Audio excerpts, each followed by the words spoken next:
इयत्ता 4थी प्रज्ञाशोध परीक्षा आणि आज आपल्या समोर अथर्व माने आहे जो आपल्याला ध्वनिदर्शक शब्द सांगणार आहे आणि त्याच्यावर आधारित स्वाध्याय सोडवणार आहे। तू तयार आहेस अथर्व?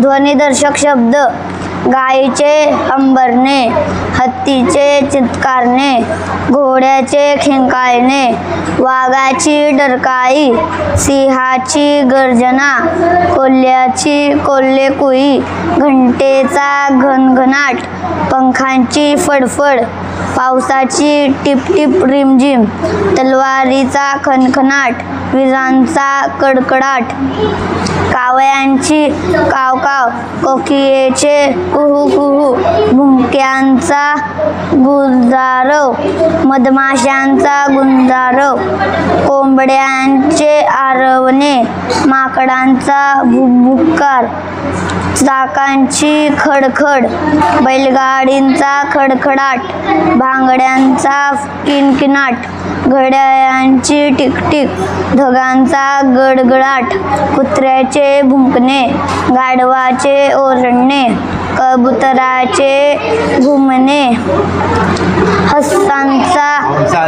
हंसांचा कलरव, बैलांचे डुरकणे, म्हशींचे रेडकांचे रेकणे, नाण्यांचा छनछनाट, अश्रूंची घळघळ, पानांची सळसळ, जात्यांची घरघर, पाण्याचा खळखळाट, चिमणीची चिवचिव, मोराचा केकारव, मोराची केकावली, सापाचा फुत्कार, बेडकांचे डरावणे, सुतार पक्ष्यांच्या टणकार,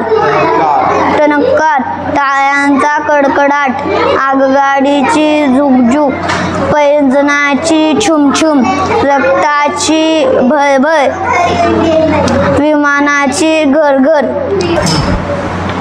चला आता स्वाध्याय सोडवूया। आमराईतून हिंडताना कोकिळेचे दश कानावर पडल्यावर छान वाटते, कुहू कुहू। पर्याय क्रमांक 1। घरात चोर शिरला आहे हे मोती कुत्र्याचे टिंबटिंब ऐकून समजले, भुंकणे। पर्याय क्रमांक 4।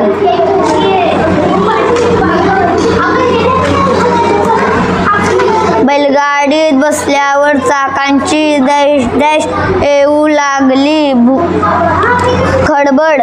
पर्याय क्रमांक 2। पहाटेची जाग कोंबड्यांचे दश ऐकून आली, आरवणे। पर्याय क्रमांक 3।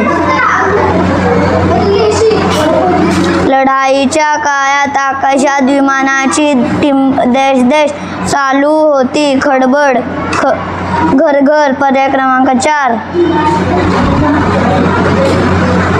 पाऊस थांबला असतानाच नेमकी मोराची दश ऐकू आली, केकावली। पर्याय क्रमांक 2। आकाशात काळे ढग जमा होता, ढगांचा दश चालू झाला, कडकडाट।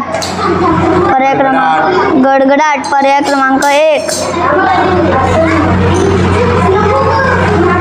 मुलगा युद्धभूमीवर चालला आहे हे पाहताच त्यांच्या आईच्या अश्रूची दश थांबत नव्हती, घळघळ। पर्याय क्रमांक 4। माधवीने केलेले भाषण ऐकताच लोकांच्या टाळ्यांचा दश झाला, कडकडाट। पर्याय क्रमांक 2।